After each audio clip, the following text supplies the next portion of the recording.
Hello viewers, in this video I'm going to demonstrate how to install or configure high availability cluster in Suse Linux Enterprise Server 11.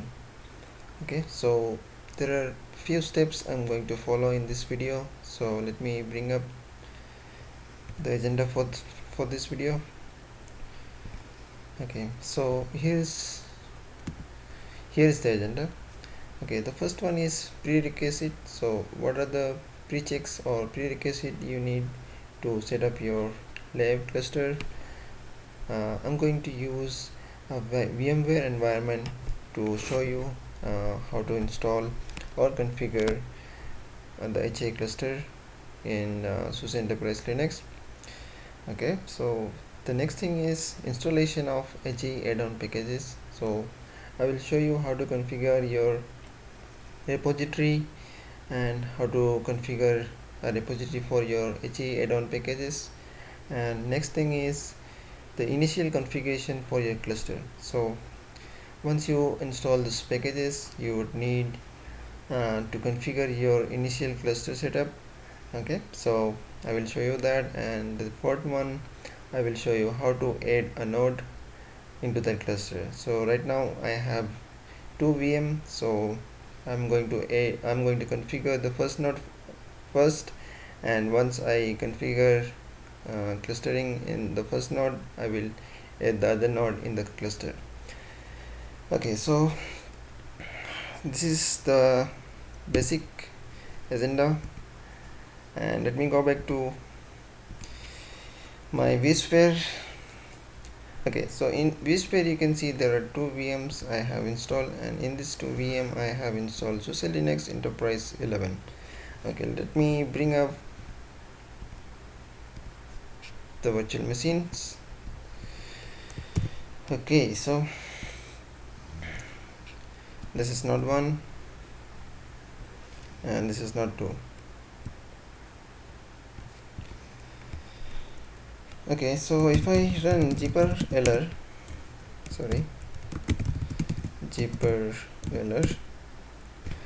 okay, so here you can see there is no repository defined, and also I believe in this server as well. So let me quickly go and configure my OS repository, and also for the SUSE High Availability extension add-on packages. So currently I have stored all my files locally in this location for OS files, and for HAE add-on packages I have stored those files inside this location. So I did the same thing in node 2 as well. So let me run yes command to configure the repository. So I have already uploaded a video in my channel regarding how to configure repository in SUSE Linux.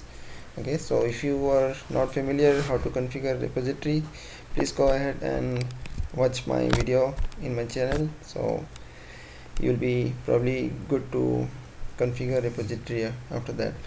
And still, if you have any doubts, please write your comments in YouTube comment section. I'll try to get back to you. Okay, so to repository, and local directory, next I'll give a name for OS ISO path,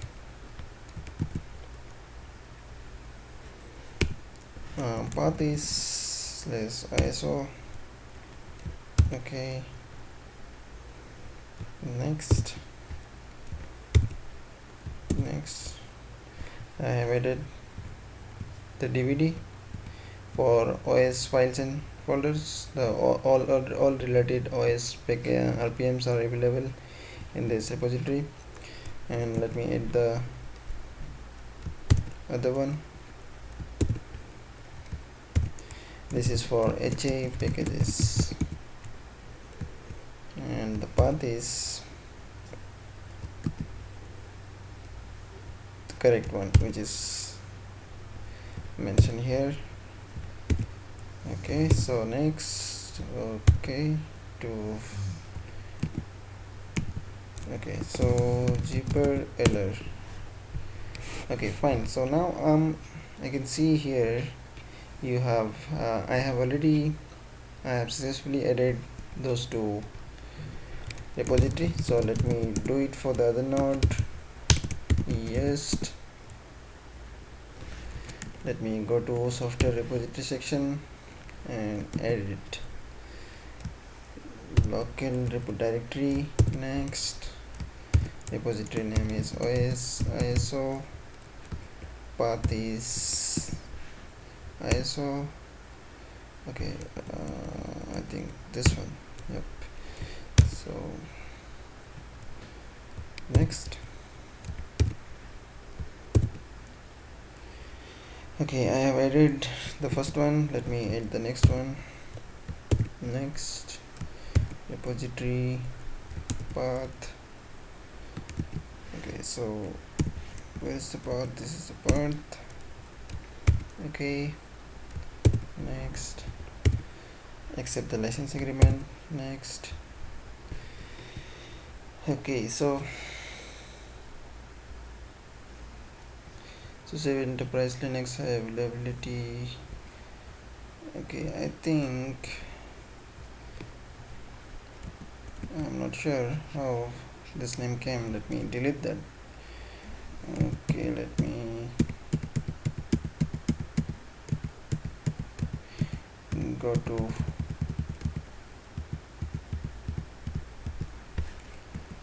and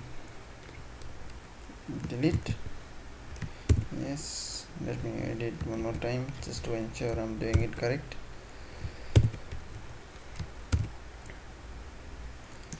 HA packages path w, go back. Okay, this one. Okay, next, next.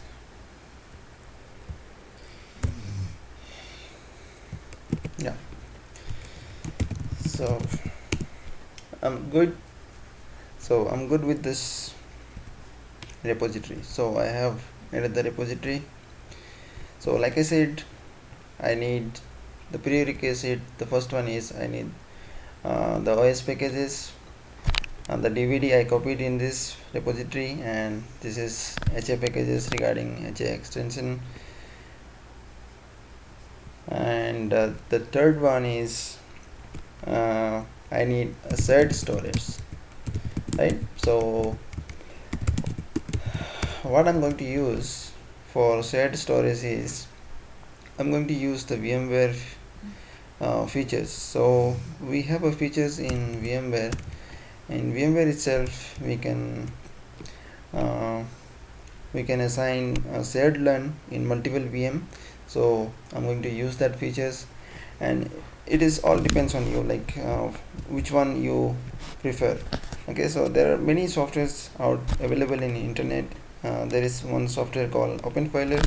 Okay, so if you wanted to use Openfiler software to provision LAN in VMs, and if you wanted to use them or if you wanted to configure iSCSI and access them from iSCSI, you can go ahead and do that. So I'm not going to use iSCSI here, and I'm not going to use Openfiler. So for shared storage, I'm going to use VMware features, and I will show you how to assign a single LAN to multiple VM. So that is going to be shared. Okay, so you don't need to worry for that. Okay, so the next thing what I wanted to do is I wanted to access this to VM from PuTTY. Okay, so the first server IP is the node 1 IP is 192.168.169.166. Let me open this in partition. Meanwhile, let me open node 2 partition as well. 192.168.169 167. Okay, so here is your next VM. Okay, let me type the right password. Okay, so here is your node 2. Fine, so now I don't need this to VM console since I have this partition. Okay, so I have configured repository, so now I'm going to install the packages. So how I'm going to install packages, it is pretty simple. So we have two commands. One is yust, right, in Suse, so you can use yust and you can also use zipper. So either one of it is fine. So which one you like, please go ahead. Okay, so I prefer zipper command, so I'm going to use zipper command to install those packages. So before installation, let me just show you one thing, that is zipper info -t pattern HA underscore slash. Okay, so if you run this command, what it does, it just simply checks for the pattern HA underscore slash. So in this pattern, what are the required packages you need to install, right?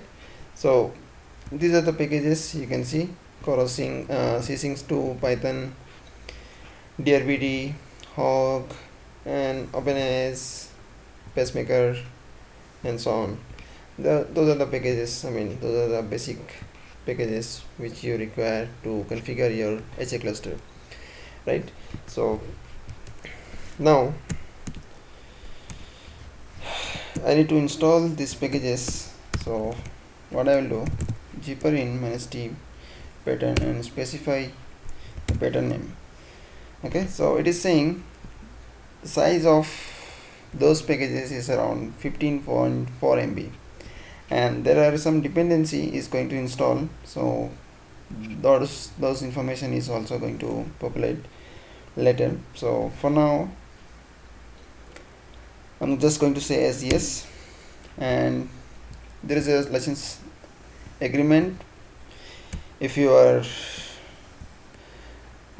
interested, you can go ahead and please read, but for now I'm just going to skip. So I'm just going to press Q, and here default option is no. So if I just press yes, it will cancel and the installation will abort.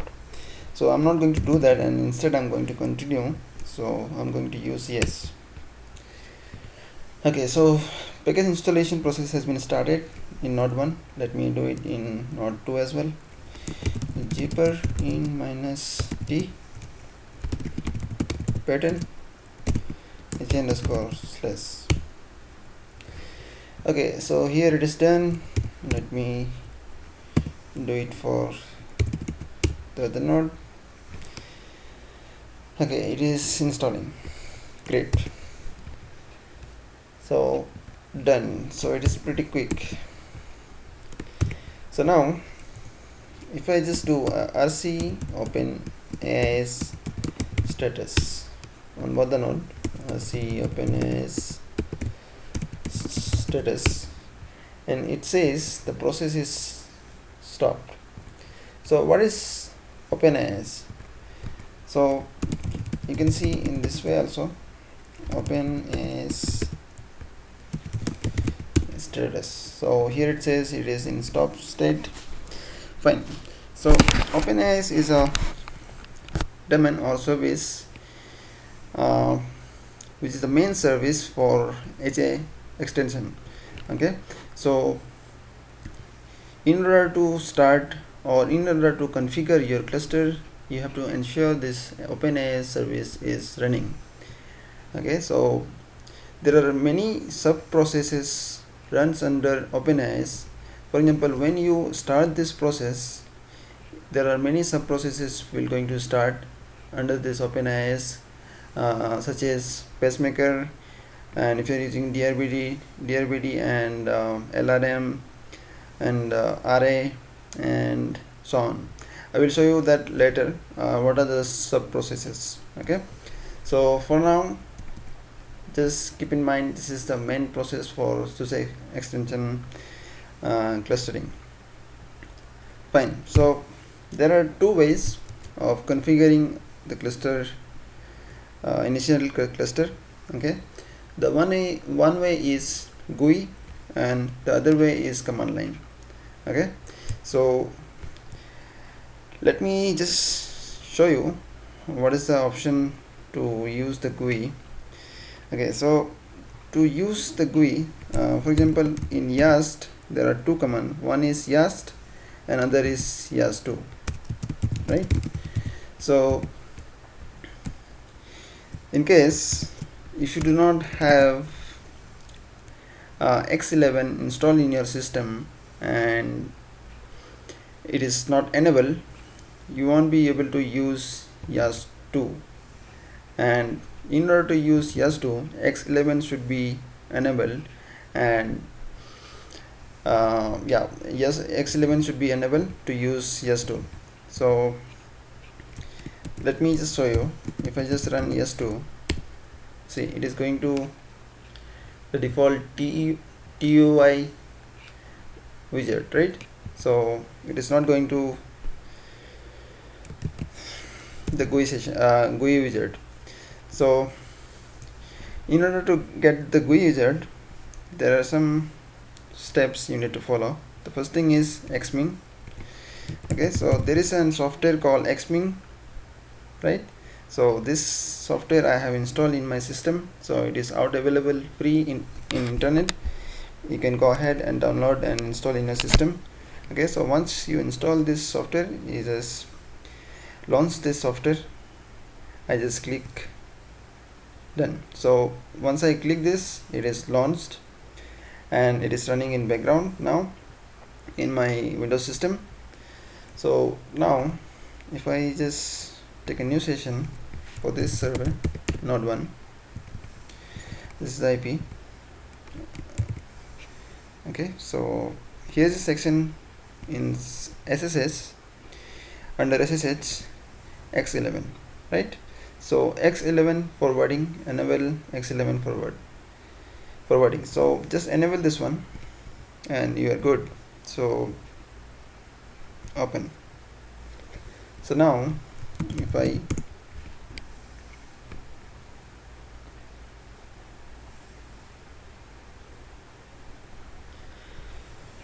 okay, so it is taking a little time, right? So if I now log in, so I believe, sorry, not this one, yeah. Okay, so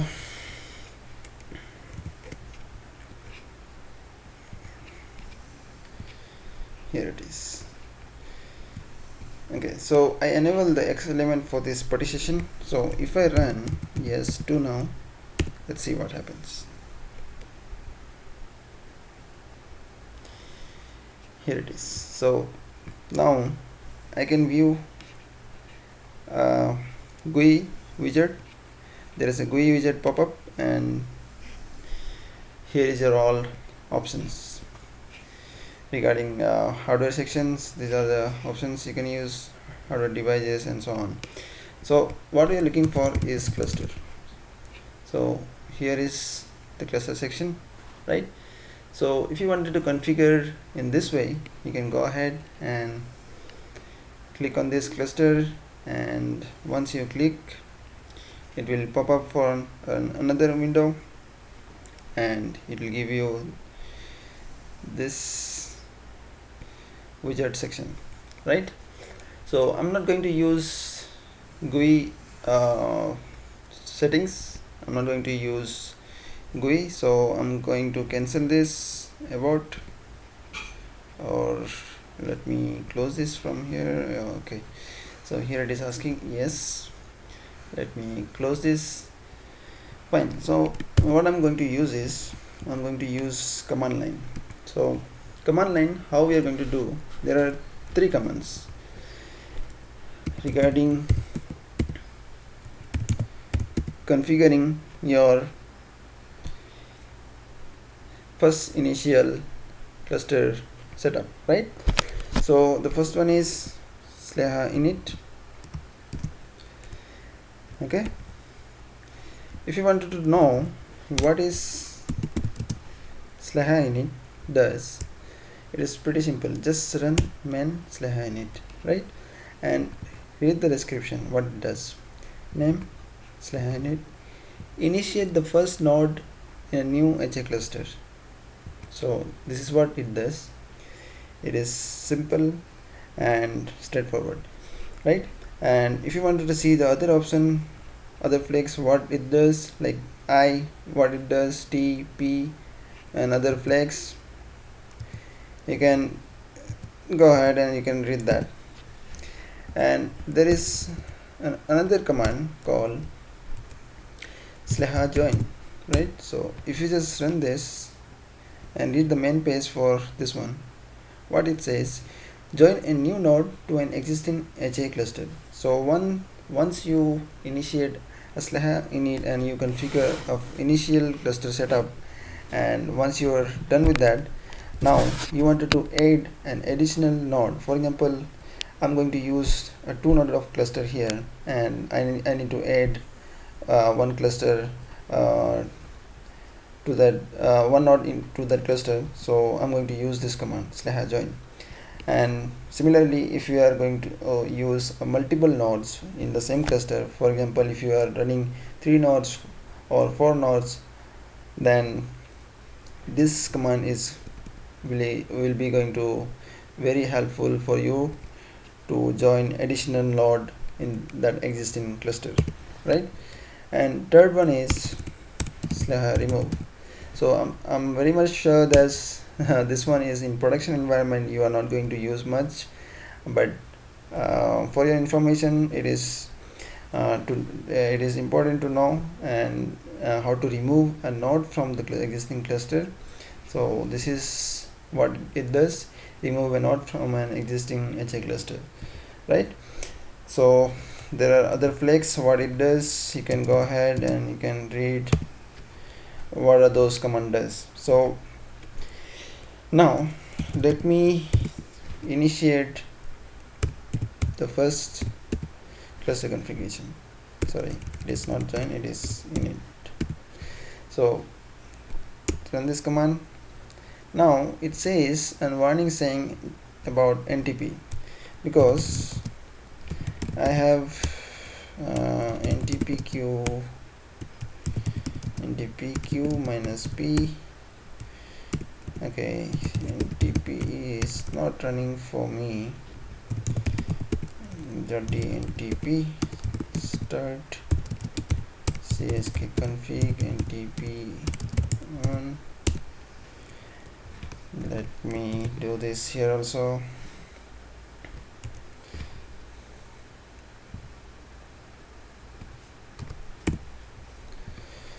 Okay, so it will take a little time. It is saying local. Okay, so let me see what are the server. Okay, so here it is not configured, and currently it is looking for the local one. Okay, so for NTP you probably can configure the NTP later. You can go ahead and search ntp.org in internet, and you can see the NTP servers for your location, and you can use those NTP servers. So for now I'm not going to use NTP servers, and just to start the service, because sorry, while initiating a cluster setup I'm getting this NTP error, so that's why I have started the NTP. Okay, so and in real-time scenario in production environment it is advisable to use NTP, because when you are going to use database servers, it is very sensible. Database server is very sensible, so you must configure NTP servers. So that is what I can advise. Okay, so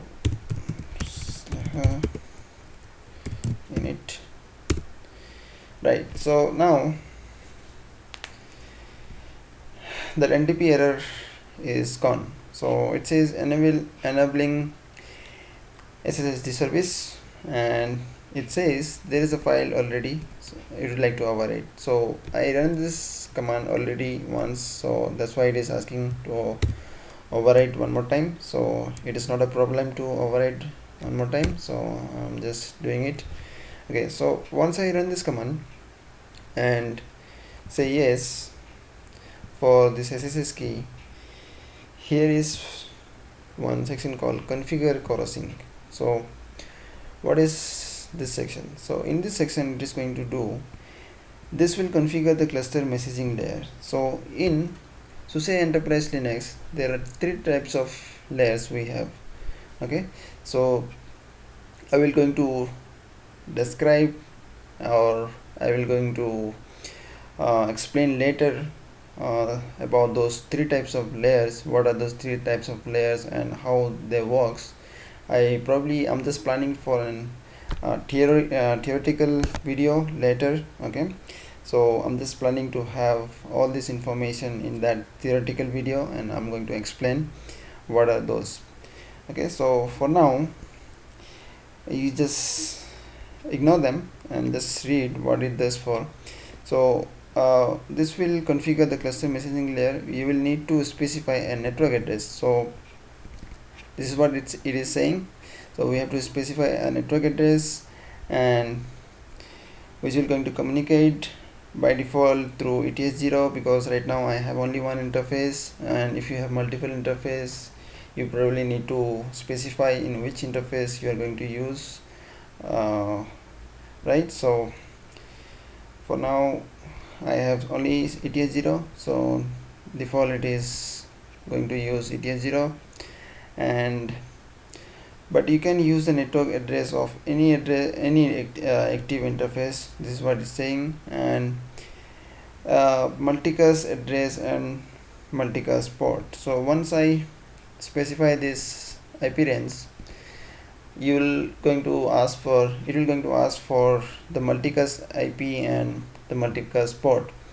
So for example, in your environment, in your production environment, or in your network environment, what are the segment IP segment you are using it. Based on that you have to specify. Probably you will have, when you are going to build your cluster servers, you will have sorry cluster server, you will have the IP range provided by engineering team, right, or by the networking team. So you're going to use that IP. So in the server I'm going to use this IP range, and my IP is 192.168.169.166 for the node 1, right? So this is the range, so I'm going to go default. And the multicast address, so for this IP range the multicast address is default, this one. So probably for your production environment the multicast address would be different, and you need to check with your network team what is the multicast address, and based on their inputs or suggestion you can use the multicast address. So for me I'm just going to use the default one. And also the port. Okay, so in which port it will going to listen. The multicast port is 5405, so I'm going to use the default one, right? Okay, here comes the SBD part. So okay, so what is SBD? So SBD is stand for split brain detection. Okay, so it is nothing but a fencing mechanism. Okay, so there is a features in Suse Enterprise in Suse HAE clustering that we can use disk as a fencing device, right? So this is what it says. If you have a shared storage, for example SAN or ISKG target, you can use to avoid split brain scenario by configuring SBD. This require a minimum 1 MB of partition, so it is not going to take much space. So minimum 1 MB, so advisable is 10 MB. I'm going to use probably 50 or 100 MB of disk, right, to configure SBD. So I will show you that part later when SBD configuration uh, part will come. I will going to configure and I will going to explain step by steps what is SBD and what it is used for and what are the configuration files and other important settings. So for now what I'm going to do is I will say no, because I'm not going to use SBD for now. Okay, so once I done that, it is saying warning message that not configured SBD Stoneit will not be Stoneit will be disabled. So this is not a problem anyway, we can enable this later. So and later you can see uh, a message called enabling HA services, and HA web console is now running to see cluster status. Please go to this location, right, and username is HA cluster, and okay, so the password is not given here, so password is Linux, so default password is Linux. So you probably wanted to change the password later, because Linux is a very simple command, so it could be a security violence for your environment, so you probably need to some complex password. So let me show you HA cluster in password. So this is the user. Okay, so okay, so let me try to go and try to access this link. Okay, before this I will just try to tell you a basic, or yeah, I'll just try to tell you basic about Hawk. What is Hawk? Okay, so Hawk is nothing but a GUI web interface, right? So in HA clustering in Suse, this HAE Suse Enterprise Linux, we have a service called Hawk. If you run rc Hawk status, you will see one service running, and Hawk is running at this link. So you can use and you can administrate or you can manage your cluster from GUI. So let me go to and let me launch this in my Chrome. Okay, here it is. So default username is HA cluster and password is Linux. So now you can see the summary. The cluster configuration Stoneit enable is false. No quorum policy, because we are having only one node, online is only one, that's why it is ignore. Symmetric cluster is equal to true. Resource stickiness is equal to 1. I will explain later what is resource stickiness, more about quorum policy, and what is Stoneit, and what are the other Stoneit devices we have we can use. Okay, so for now, just to tell you basic about Hawk, this is what Hawk is and this is how it looks like. So let me go back to my partition.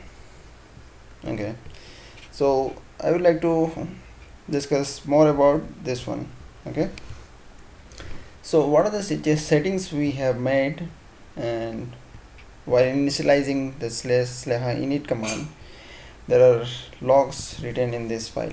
So you probably wanted to see, and it is very useful when troubleshooting comes into picture. So if you wanted to troubleshoot something, your clustering is not working, and if you wanted to see how it has configured initially, right, so you probably need to go to this file and see all the details, right, about your cluster. Okay, so this is what it is. The first node we have configured, and now if I just check rc openness, earlier it was stop state, and now if I check the status, it says running, right?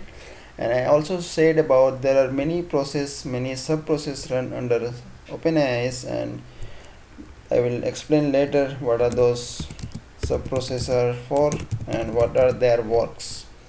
So if you do OpenAIs, sorry, I think it is Corosync. Yeah, in SUSE Enterprise Linux 11 we use OpenAIs and Corosync, both are same. Okay, so Corosync. Okay, so here is the process ID.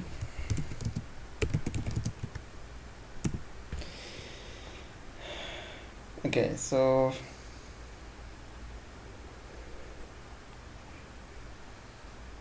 let me scroll up. Here it is. Corosync pacemaker. There is a sub process ID, CIB, Stonit, LRMD, P engine, CRMD, right, and so on. So those are many sub processes it is running. So now RC OpenAI is running, and now I wanted to see the status of cluster. So there is a command line utility we have which is come with pacemaker package. Okay, so that command line utility is CRM, right? If I just press CRM and enter, you can see I have a command line utility under CRM live, and if you just do an ls, you can able to see the other options. Okay, and also you have a command called crm_mon, right? So if you wanted to see what this command does, and probably a man base. Okay, so it says pacemaker part of pacemaker cluster resource manager, and crm_mon provide a summary of a cluster current state. So this is what it does, and there are other flags which if you wanted to use to check the summary of your cluster state. So what I'm going to do, I'm going to run this command crm_mon -r1, and now you can see the summary of your cluster status. The first line, it says last update October 28th, and this is a date and time, last changes, and the CRMD running, the node name is node 1, and currently it is DC. I will explain later about DC, what is DC's job. Okay, this is DC stand for designated coordinator, and what is the job of DC, I will explain later more about DC and try to explain. Okay, so and also it says partition without quorum. It is because we are currently running only one node, so there is no quorum comes into picture. And node 1 configured and 0 resource configured. We have not configured any resource, and only one node is online. sorry. Okay, so if you want to see more option about crm1, so you probably wanted to see which command. So if you do which crm1 and look for, okay, so something is wrong, it seems it is quite slow. rpm minus qa pipe grep to, oh sorry, rpm q file.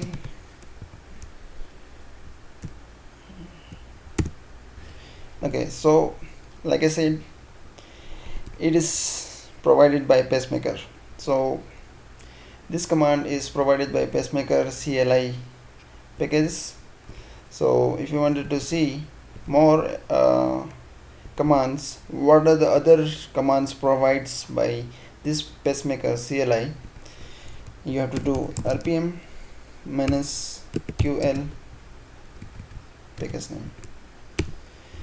Okay, so here if I go above, and here I can see there are many commands called civ admin, diff, crm error, crm on, crm report to generate your server, crm resource, shadow, and so on, like many of those useful command regarding for your cluster status or summary.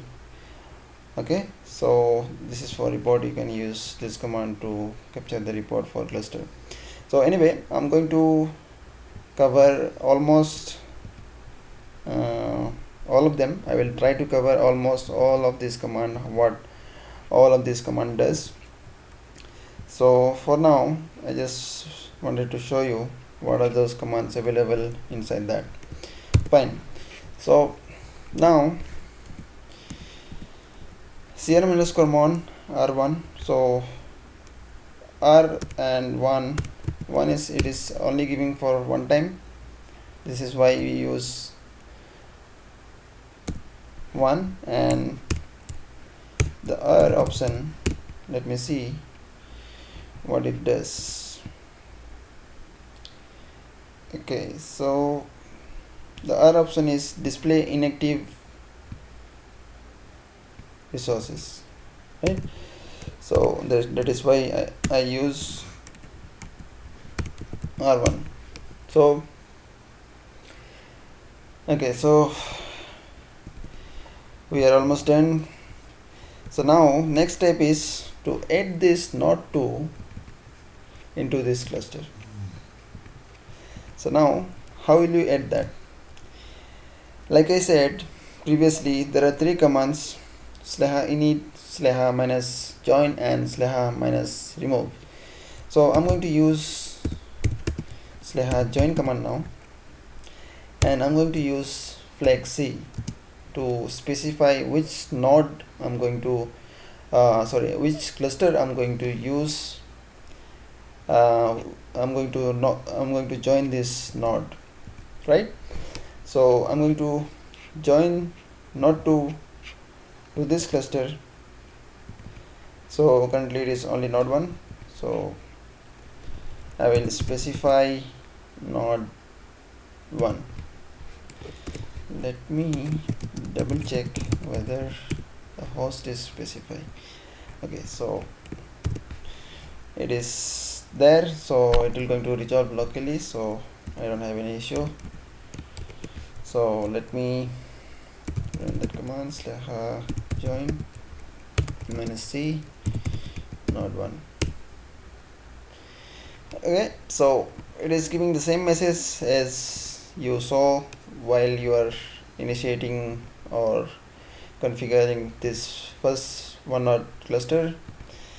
So just do yes, override, and it will ask for the root password now to join this node into that cluster. So in order to join that, you should know the root password for the other node. So in this case, our root password is in this case the root password is did not ask. Why? Because it believes that uh, the public RSA key is already available to this system. So that's why when it tries to log into this system and it is able to log in. If I try to SSH, you can see I can log into node 1 without getting the password. So that's why it did not ask the password, right? Because I have did a passwordless authentication earlier, so that's why I did not ask. And if you do not have this public key populated to nodes, it will ask you the root password, and you need to provide the root password. So